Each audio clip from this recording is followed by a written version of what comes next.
According to an article in the Wall Street Journal, the average person interacts with their smartphone 2,617 times a day. That takes up about 2.5 hours. They also reported a survey done by Career Builder that says cell phones are the leading productivity killers in the workplace. So let's cut to Boca Raton, Florida, where CEO Jason Brown was giving a presentation to his colleagues at Brown, Parker, and DeMarini's Advertising. I looked up from my notes from my computer, making eye contact with my team, and all I saw was everybody clicking, typing on their phones. Their heads were buried in them. So I really was put off by this. And I called my number 2 at the company, the executive vice president, right after the meeting.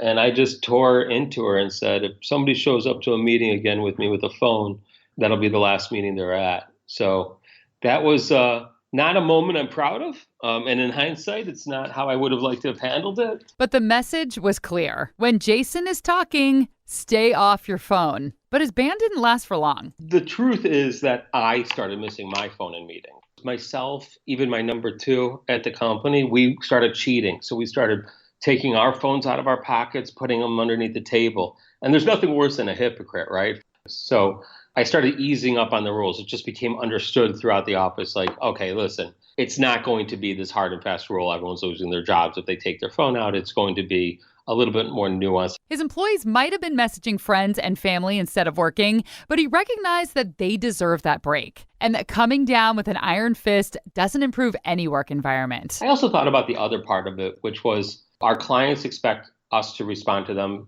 pretty much 24/7 within some reasonable parameters. In order to deliver on that, we're expecting people to be connected all the time. So for them to say that they have to be disconnected throughout the day, or they can't take care of some personal business, or even just escape at certain times, I think was really the wrong message to send to people, because we do expect them to be connected even if they go home at night and a client calls.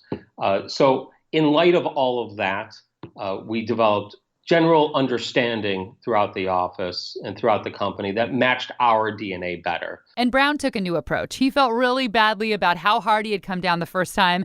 And this time he spoke with employees and managers and worked up a plan that worked for everyone. First of all, we try not to have as many meetings to begin with. Second, if you're going to be in a meeting, you should be engaged.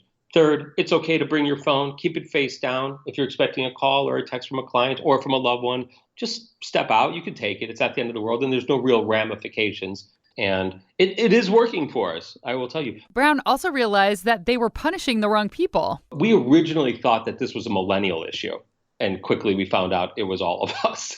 So that was another dynamic to when we rolled out the policy. We felt it was probably the younger employees.